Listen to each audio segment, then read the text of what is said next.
Welcome back to the What Are You Driven By podcast. This season, in season 2, we're really exploring the challenges and the changes that shaped who we are and what drives us. So maybe you're going through a difficult time, or someone you know is going through a difficult time. So our goal is to help you find or discover someone that went through something similar so that you can gain the strength or the insight to help you make it through. So make sure that you subscribe to the What Are You Driven By podcast and connect with us online at Driven by Co. Now, on this episode, we have Delisa Abraham here with us. And Delisa, do you mind introducing yourself?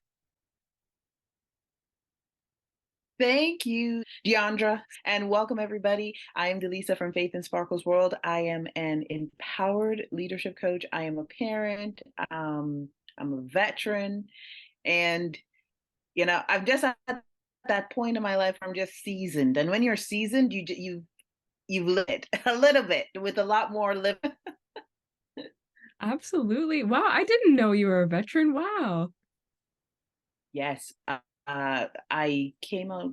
I think it was like 1 month before my 14th year. I retired. And No. then after I retired, that's when I had faith. Like a year and a half later or something like that, faith came. So yeah. Wow. Oh my gosh. Okay, so I guess I really didn't know you as well as I thought. So we're gonna have to backtrack I here. know. I'm Not a gonna lot. need to hear the whole story. Tell me your story. Who is Delisa and what makes you you? Oh my goodness. What makes me me? Well, you know what, my faith makes me me, my spirit, like what I came here to do. And I went to York. I studied humanities. I was in the military at the same time. I was a reservist. So that's kind of conflicting, isn't it? You're studying humanities, some classes in religion, and then you're in the military, which is not only male dominated, but very aggressive and action based, which life is action based, but more, it's a very intense environment. Like this is the goal, we're going to do it. And versus what I do now as an empowerment coach, as a leadership coach, um, which is, yes, to help you get the results, but also to do it in a way, not only that you're empowered, but you are not burning out at the same time. So the things that I've learned in the military, the things I've learned in school, the things I learned in corporate. I used to work in corporate for a private company, as an executive administrator, actually for several private corporations I worked for as well after I left the military. And then just being a parent and running a small business. So that's really my journey in a nutshell. Wow, that's incredible. I had no idea. And you mentioned, you were in an environment that was male dominated. So what was that like for you? Did you feel like you had to prove yourself? We're always, I'm not sure with this generation, but in my time and even before, it's sunk into our mindset that you have to have an education, you have to go to school, you have to have a job, you have to prove yourself. And then, of course, we look at the color of our skin and like you're a woman, the color of your skin, are you an immigrant, how are you speaking, all of these things that's going on in your brain. And so now I'm 19, 18, it took me about a year to get in. So I'm about 19 years old in the military, thinking I'm only going to stay there for a summer. Joke Wow. was on me summer. And and now it's like, okay, here you are. I did the training. I go back to the unit, my home unit at the time, my reserve unit, and it was a very small group that I was with. And they're like, okay, we see you as as a leader of this group, right? And so everything that all the steps that I was taking, it was kind of led. Now, how did I feel at that time? So I just wanted to give you and your audience a bit of what I was going into and thrust into. So now I come from a home of faith, right? And so most people, you have some level of faith or a practice that you have and certain beliefs that you have.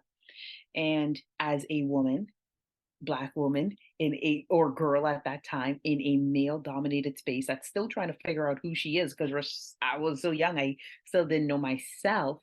Um, I had to always check into myself, like, is this right? So did I make mistakes? Absolutely. Was I the best leader at the time? No, but I'm really glad how I was, like the foundation that I had as a child, and how I grew up and the strength that I had, that helped me to learn how to communicate, to learn how to speak to people, even though I wasn't the greatest or the best and I've made mistakes, because itself how I was, my spirit was how I was, and what my beliefs were and my faith was in, that helped the people on the team to be supportive towards me and helpful, and they were all men, so I was the only female in this male like section, and so they were very supportive, and I found that they would even give me books on leadership, the art of the Art of War was given to me, the 21 indispensable laws of leadership. So I had a lot of people even going to see Robert Kawasaki, Susie Orman, like one of my teammates were saying, I'm going down to New York. Do you want to come? And I'm like, what? And at this time, what do you mean? I'm like, this is so expensive. And I remember at that time, my mom was like, this is your friend. Are you sure? Because, now you're a teenager, you're thrust into adulthood. And when you're a teenager and adult, and it's very different, right? Because I was hanging out a lot of girls. I only had girlfriends, and any like male friends that you had was just in the school that you talked to or whatever, right? And all of that experience and support that I received, I was very thankful and grateful for that. And of course, as I mentioned, based on what I was believing, and then checking into with myself with oh, is this right? Because you always know if something is not for you, or um you're not connecting with it. And that was like my key indicator at the time, like, is am I connecting with this? And as I said, we all make mistakes, we all go to the extreme sometimes when we're still trying to figure out ourselves, especially when we're very young. Yeah. And I'm glad that I wasn't like super to the extreme, but it was supportive. I had a supportive environment to a degree, yes. That's incredible. No, I'm really glad that you did. And it sounds like although you might not have been ready for it at the beginning, you learned so much, you know? Yes, 100%, 100%. And with that, being in the military, that helped me not only learn about communication, it helped me with leadership. And then, of course, it helped me to learn to be empowered. I remember I went through a very challenging time at 25. And when you're 25 years old, 'cause this is almost like how many decades ago? Almost 2 decades now. But uh, when I made 25, I decided to switch elements in the military, Army to Navy. That was a very hard time. It was a very challenging time because I was confronted with a lot of resistance from my superiors at that time. But I just felt in my heart, I knew that this is what I wanted to do. While at the same time, you're still doing the work that you have to do. And I had to work on myself as well. I was still figuring out who I am. And every time you get to that point where you're about to go to that next level, and Deandra, you understand this, like in the work that you're doing with people, there is always something that appears to be a challenge or a level of resistance that comes up, shows it, rears its head for it. And then you, the person, the individual, and of course through your guidance, right? When you're working with your clients, you're supporting them. But when that rears its head, you have that foundation, use your faith, all of those things. And that is what is going to either take you up there, keep you stagnant, or some people, sadly, just, they just collapse under that um, challenge, or under that resistance that Mm. shows itself. I love that you said that because you hit it right on the head. Like though, whenever you're faced with a challenge, you have options, and your options are get over it, Yeah. get through it, or don't. Mhm. And by choosing, so the thing is, you can make every effort and every attempt. That's all that's within your control. You try. And simply by choosing not to try, you're choosing not to overcome the challenge. And I think Mhm. there's so much learning, whether or not you fail or whether or not you think that you did it well or not, there's so much learning within the attempt. And Yes. and the important part is you don't give up, because yes, you might fail, but you've just learned one way that's not going to happen. One way that's not the right way to overcome that challenge. Let me try something else. So I love that, and I love that with the challenges that you faced, you found a way to get through it, and you tapped into your resources, and now you're able to draw from that and help the people in your audience and in your environment. So actually, I want to ask a specific question with relation to your motivation. And I wonder if you can think back to a time, although you were going through all these challenges and all these new Mhm. environments, was there a time where you felt that your motivation had dwindled or was non-existent? And what did you do then? Absolutely. Absolutely. So, when I first joined the military, it wasn't a rash decision for me. It took me a while, and the reason why I did it was for financial reasons. And I did it because I didn't want to take student loan and have to pay it back. So that was my motivation. It was a financial motivation. And I understand now sometimes saying something is a financial motivation can be seen as a negative, but really it is not. That is what I started with. And when I got in there, as I continued on beyond just the training, the basic training, and I was like, okay, I need this for tuition. I need this for my apartment. Then it started to shift because now I was receiving support. And I want people to understand as my team members, they became my friends as well. They started to support me. As I said, I was being given resources and they were sharing, oh, there's this person there, there's this billionaire here, let's go see them, let's hear their talks, right? um all those things were great, and I had that support. But then I was also internally going through a process. I was doing reading at the time to overcome my own challenges because I was confronted with my own limiting beliefs. I had that limiting belief of poverty. So Ah, that is why the motivation was so high. Now, and for your listeners that are listening, that poverty mindset loves to always like poke its head out, kind of like those moles or groundhogs at certain times and certain seasons, right? Or like a bear or whack-a-mole. something. Yeah, yeah, like the whack-a-mole, you got to like whack it on its head. But it could be anything in your life, right? Whichever one that consistently pops up. But in this case, it was that financial aspect of it. And so that was the motivation. Now, when I hit 25, I'm like, okay, I'm going to switch elements. Now I'm confronted with a resistance, something that should have taken a couple of months, an easy transfer, because I was just switching elements, not trade, not anything like that. It took almost 2 years. Now that same financial mole, groundhog, poke his head up because now I have to go out there and get a civilian job. And that was very hard because now I'm depending on, okay, I know I'm going to be in the military and working. I'm still doing my schooling. So it took me a longer time with my schooling. And what am I going to do? And I still have to pay for my housing. I have to do all of these things. So there was that. So then the motivation shifted. And so in me, I started to do very select reading. So where I was getting support in the first half of my 20s, now the mid and latter half, I started to do my own particular reading. So I was reading lots of books by like Wallace D. Williams and Christian Larson and Florence Scoffel and all of these people, and listening to motivational speeches from like Les Brown and all of these older people from a different generation, right? Because they just take the old and they, sometimes switch the language up so we could understand it. And then all of a sudden, through years of that, took me a long time. That's when I shifted. And as I shifted internally, that was my motivation because I was like, I can't be like this. I can't just be always running on automatic. And so the shift happened in that 25 to latter half. And then of course I went reg force with the military. I went full time, uh, and I continued doing that work.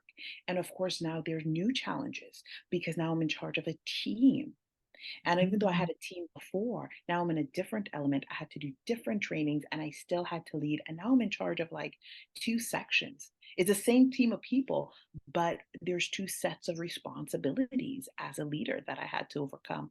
And so the things that I was doing in my from 25 to 30, not only did I have to continue it, but then I also had to go deep. I had to look at how I was communicating. That was a huge factor. Now it's like, and the reason why communication was so huge is because at that time, and things are slightly changing, but not as quickly as I would like to see. But um, when men are direct, they are seen as powerful. They're Hmm. standing in their power. They are who I want to follow. When a woman is direct, she's seemed a particular way. Now, Yeah. when you add not only your age and your cultural backgrounds to that,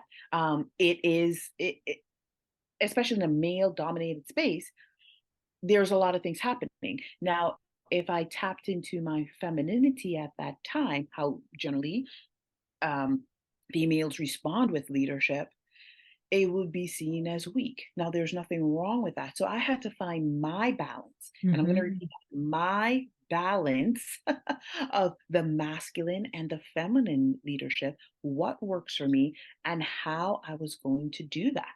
Hmm. Yeah, with your audience, it's so important to figure out how is my audience going to respond Yes, to the way I 100%. approach. Because Yeah. you're right, like you could have found a different balance for a different group or a different team. Hmm. But Hmm. in this particular case, you were faced with a brand new set of challenges, one that you had never faced before, and it required you to shift a little bit in your approach. Yes, Really interesting. absolutely, absolutely, because you're encountering, and it's the same thing with anyone. There's no different. Well, there's slight difference because the mindset is different when you're like in a service-based work, like firefighting, police, government, stuff like that. Your mindset is a bit different. Or even if you're an employee versus if you are an entrepreneur with a small business, or you're working in corporate, or you're an executive. There's different mindsets at that time. So. Um, it was so much work internally that I had to do, and the level of communication was such a necessity Mhm. for me. And even when I left the military, how I chose to communicate had an impact. Now, did that mean that there are days where I wasn't like like super high on these things happen until you learn that self-control. And this is something, Deandra, that you talk about sometimes, about mastering the self, the things that we're taught to read, how to master yourself, how to master the emotions. It's good to feel the emotions, but you need to master it so you're not controlled and led by Uh, it. yes. um, so there were things that, and there's a huge difference, and on your channel you share this a lot, and you try to illustrate as best you can in like the 90 seconds reel you have to do.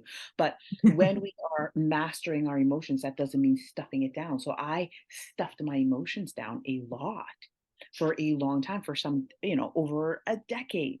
And then you have to process that. Not even just a decade, for decades, because there are things I stuffed down Wow. from childhood and growing up and my mindset. So there are things that you stuff down. And even though you think you've released it, when you go in a different phase in your life, or a different phase in your business, or a different level of motivation, Yeah. right?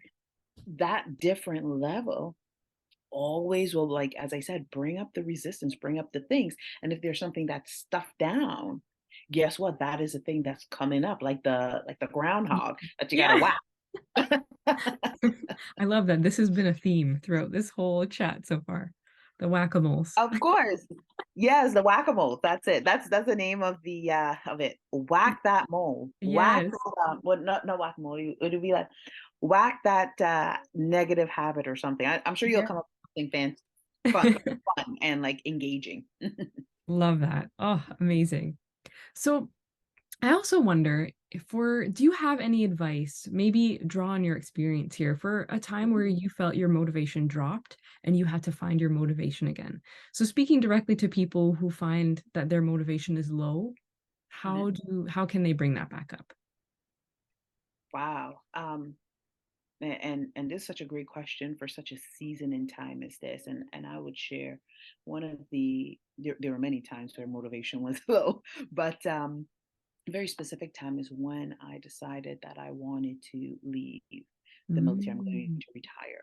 And I thought in my head, as we most people do. We have these grander ideas. We build these like amazing castles in our brain of like what's going to happen. And then the reality of what's up in there doesn't come forth right away. Yep. And so, We didn't draw the connection fully. yeah, yeah, yeah, yeah, yeah. The things didn't align. But anyway, Exactly. I was, and I would admit it, right?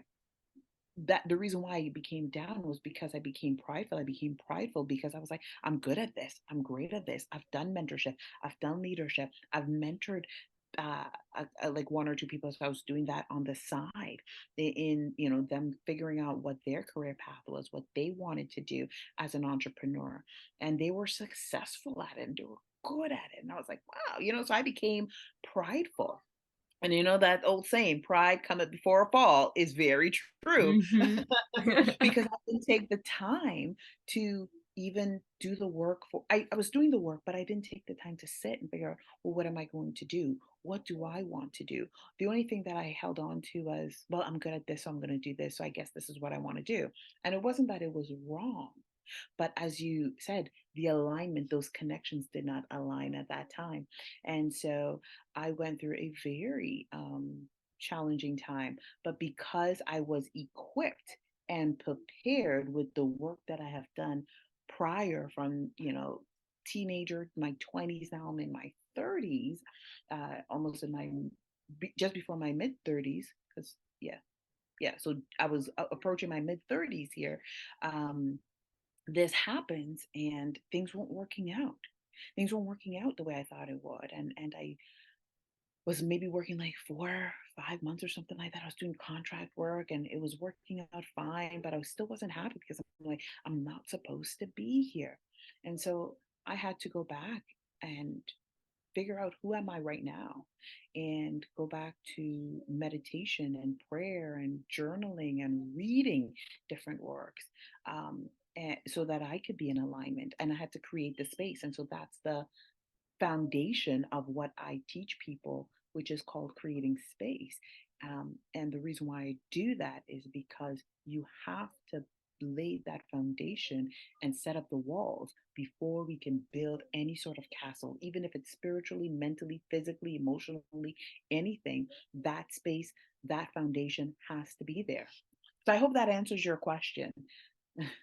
No, you know what? That was great. And I really loved how in your story you talked about, although the dip in motivation came later on in life, you had already been through so many challenges and you had already worked your way through them, understanding that it takes resources, it takes self-awareness, and all these things that contribute to building that foundation again. So you Yes, knew you sort of had the blueprint already, yes, and you went back to that. So I of think course. right? I think a lot of people miss out on that because they think there's some sort of magic pill that's going to solve things or just bring back their motivation, but it is a process. It It's a is a process process. of exploration, of figuring out what emotions have I pushed down that are resurfacing in different ways as limiting beliefs. How is that affecting what I'm doing? And what Mhm. am I doing to change my approach here? So for Absolutely. you, it was all the books and the resources and the support that had you shift into alignment for your environment. And Yeah, I think that's so important. And you know what, I love that you mentioned that because I think somebody who's listening to this is going to get so much value from that and just go back to the basics, the absolutely. journaling, the prayer, creating the space, getting those Yeah. resources. So thank you for sharing that. And I'm going to share a tip, a secret. Actually, it's not even a Ooh, secret, but for ooh. a lot of people here, um, it's going to be like a huge secret. Like what? And it's so simple. From centuries ago, it did not matter if they are emperors, kings, slaves. It didn't matter. There is always a generation of people that start with the basics. And we see this time and again, centuries, months, years. Why is it that this one person or this one dynasty, or like, how did they contribute so much? How did they do so much? And it is always the basics, the foundational work, the creating of the space. It is making sure that the people in their sphere of influence are supportive of their growth. And even if the people are not supportive of their growth, their mind and the angels are supporting their growth. And so that level of getting up and doing prayer, even if they're under dire conditions, even if they are faced with turmoil and stress, and not everybody, and not everybody gets through it, but it is the same formula time and again, and this is proven. You can look at it, it doesn't matter. Even the top coaches, everyone says the exact same thing. You have to get up in the morning, do the prayer, do the meditation, move your body, spend time in nature, do the journaling. You have to do that work. You have to become self aware. You need to surround yourself with people that are supportive of your growth. So that way they are pouring right back into you as you're pouring into them. You have to release and let go of the things that no longer hold, like that no longer serve or is needed in your life, including people. And I know that's very hard, especially when we all want to be loved, especially when we all want to be appreciated, or we all want whatever it is. And then we then fast track to becoming selfless. Why am I doing this? What is my service to humanity? Then all of a sudden, it's like your light is shining so bright, you've activated it, and now you've allowed others to light to activate. And then you just see each light is like this electrical cord. And Yes. saying that, most people are like, well, I'm doing that, but I don't see the prosperity. I don't see the abundance. I don't see the wealth. It is still a process. It's not going to happen. Yes, I know we all see the manifestation coaches and all these things. Yes, they are all true. Yes, there are different levels, but you must remember you are where you are, they are where they are, he and she is there wherever they are. You focus on you. And as you strengthen physically, emotionally, spiritually, mentally, that is when you start going from glory to glory. This is when you start moving to different levels in your life. Oh, that was so powerful. That was so powerful. And it's absolutely true. I mean, everything you just said is what I see all the time. And you're right. You can't skip the process No. to the results. And I always relate it back to people and show them, if you want a six pack of abs, you know exactly what it takes to get there, and it's a long process. And for Mhm. some people maybe it takes 3 months, but for some people maybe it takes a year, because that involves good eating habits, that involves consistency in the gym, that involves so much work. And if you're not willing to do the work consistently, you're Mhm. never going to get to the results just don't happen overnight.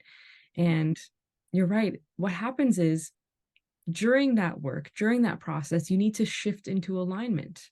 And Mhm. it might be small shifts, but the Mhm. point is you're moving in the right direction. Doesn't matter 100. how fast. Yes, Yeah. absolutely, absolutely. And your progress is your progress. Yes. Mhm. Yes. Don't compare yourself. No, you can't compare yourself at Right? all. Now I was gonna ask you, I'm thinking more like as you're, because you have so much going on with Faith and Sparkle's world, and now learning more about your history and your work experience. You've done a lot, you've experienced a lot. And I want to know, because you are so engaged in all of these different projects, what is it that gets you so engaged? Oh, that's a really great question. Mhm. Yeah, really great question. And it's nothing fancy. I do it because this is what I am born to do. And Bates says this all the time. I'm born to do this.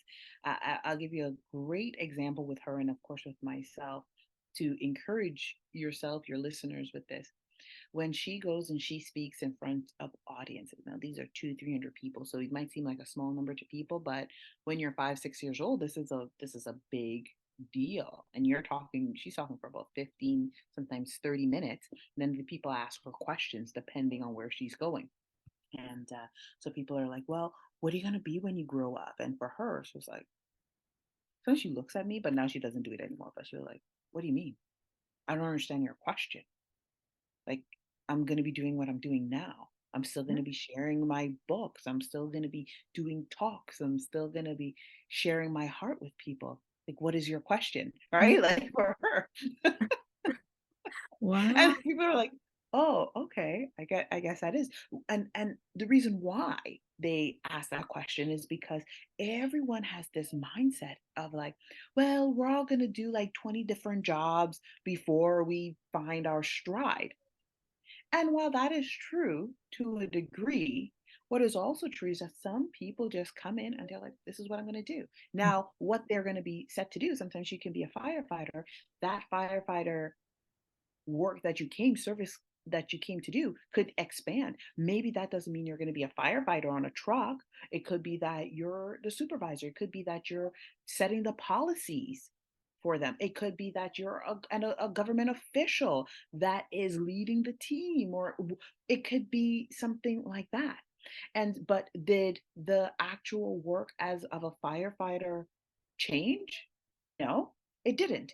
It just evolved and expanded to match and align with the skills and everything else that's there.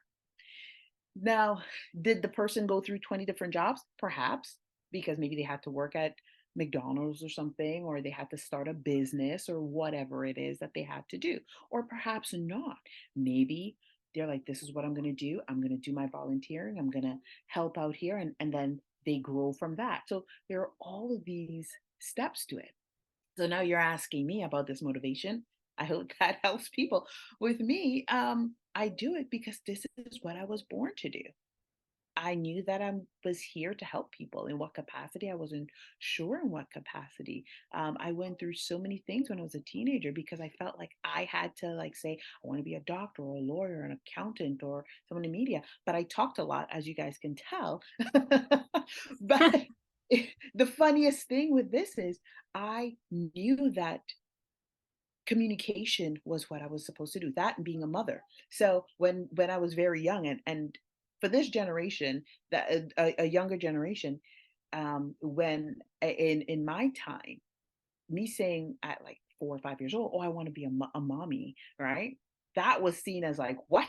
How could you like? How dare you say you want to be a mommy? Yeah. It was it's like something that just is. It will happen to you. So why would you just want to be a mother? Yeah. Right? Be something else. You need to have an education. You need to have this. You need to like have all these big aspirations. Mhm. So, was it super supportive? I'm not gonna say no, and I'm not gonna say yes. Right? It was just one of those things where you're just like, I felt ashamed of that. I felt so ashamed of that for so many years because I was still trying to figure out at 10, 11, like, what am I going to do? I have no idea. Mm. But when I got into humanities and the social sciences, when I was applying to university, um, that is the strength that I was leaning on. And in my high school, everything I was doing, I did a lot of volunteer work. I was active in not only the community, but in my school. And that stemmed from when I was 7. I had a dream and I dreamt that communication, like you will learn how to communicate. This is your gift. This is what you were born to do, communicate. And I didn't translate that. And those around me didn't fully understand what the dream meant. It wasn't until like my late 30s, 40s, after I had my daughter, this is when I realized, hey, whoa, there's something here. What I dreamt at 7 years old, can you imagine? I still remember this dream at 7 years old. That is what I'm doing now. Wow. I'm teaching people through communication and leadership, how you Wow. communicate with yourself and others. You know what? And I'm starting to notice this more and more is that sometimes, as you mentioned when you were a child and you said, I want to be a mother and I want to communicate, you inherently knew those things. And I think children inherently know, Absolutely. but sometimes it's society that says, no, no, no, Yes. we want something more from you. We Yes. we we have this pressure that we're going to put on you that says, Mhm. well, what are you going to be? No, no, no, not a mother. No, no, no. What are you going to be? A doctor, a lawyer, an accountant? Which one? Yeah. How are you And going to contribute financially to our economy? exactly. And then it kind of shifts your thinking like, oh, okay, so what I wanted to do is not necessarily good enough. Now I got to think about all these other factors. And then I Mhm. think we spend our adulthood trying to unravel those layers again and get back to what it was Right. at the core of what we thought we were going to do. We didn't know how we were going to do it then, Right. just know what it was. And I really, really believe that children inherently know. And like you said, Faith looked at you like, what is he talking about? I'm Yeah, doing yeah, yeah. what I Like, want to do. and so, and this is what I when I coach parents, even educators, I coach. It is, and that's part of the foundation of why I have to start. Like the first 30 days of my working with somebody is in creating that space and laying the foundation, because you got to get back to that. And Yes. I tell parents and I train parents in saying you have to listen to your children. You have to bond with your children, and instead of reacting when they speak, you need to respond. You have to set those emotions aside. Even if you're angry, even if you're this or that, watch your tonality. And I actually share this with Fate too, like even how I speak with her and stuff like that. And I would say something yesterday, for example, um, my mom came to visit, and my Faith was playing. So some of the things we do with math and learning with money. And so she will take her little mini brand toys and she'll say, "Oh, go in the grocery store." And then I will say, "Well, there's this and this." So my mom comes and she's like, "Oh, do you need a calculator or something?" And she's like, "For what?" Like in her head, she's like, "Why do I need a calculator? Like I could do the math in my head." Right? Wow. Because this is how she's being taught to do it. There's nothing wrong with doing the manual work, but because she doesn't want to sit there and do math sheets because she's homeschooled, she's like, "I'd rather just do it in my head." Figure it out. And so this is Yeah. how she's learning addition, subtraction, multiplication, and division, right? So it's not in that traditional structure sense. Anyways, I diverge. And my mom now is my mom one was just surprised by that. And then two, she started to grab things from this grocery store, like from her mini brands. So Faith was very calm and say, she calls my mama, "Mama, can you please take things one at a time? I need to see what you're taking because I have to calculate it. I have to figure out how much each item costs." Now she's making up these items as we touch them. For me, that's irrelevant, right? Like I'm not saying you have to have the set price right now. You're six. Let's just I'm happy where you are, right? Mhm. Uh, and when she finished saying that, I turned to her right then and there, and I always on the spot do this, and I said, "You know what, Faith? I'm so happy for you, and I hope you're happy for yourself because one of the things you just did, you voiced your opinion, you were extremely clear, you spoke clearly about what you want, your tone was neutral, you didn't allow yourself to be angry or upset, even though this probably annoyed you a little bit, and you kept it brief." So that is so wonderful. Excellent communication skills. Wow. Yeah. Now, is this going to happen every day? No. There, there are times she's like, "I don't want to," and I'm like, "Hey, whoa, check yourself. Who are you talking to?" But when these things happen, it is important as a parent or even as a coach, and we do this as coaches. You do this as a coach as well. And we celebrate these little things and we acknowledge Mm. and say, "Wow, look at what you just did. I hope you're proud of yourself." And she was Yeah. like, "Yeah, I'm proud of myself." My mom stood there for a second and was like, "Oh, okay." This was like this teachable moment in Yeah. communication right there. Not only is she learning math, but she's learning communication. And that is such an essential skill moving into 2024 and beyond. Yes. That positive reinforcement just goes to show that they are able to reflect on their own and say, hey, I can do that. Yes. I am able to communicate well. I just did it. So then Mhm. it's almost like it gives them the confidence to then take that to the next situation and say, okay, yes, I can do this. Right. Well, that's wonderful. Ex- I'm glad you did Exactly. that. Of course, I think it's very important. And as I said, communication is my thing. Empowered leadership is my thing. Not only did I have training for many years, but this is something that I was born to do. And as I was Yes. born to do it, I had to get the skills to do it, right? Yes. Um, Case in point, people. Case in point. that's right. And then it doesn't end there because you're always teaching it in your home and you have to practice it on yourself as well. Sometimes Faith says, "Oh, are you being grumpy?" So I stopped right there and I said, "How am I grumpy?"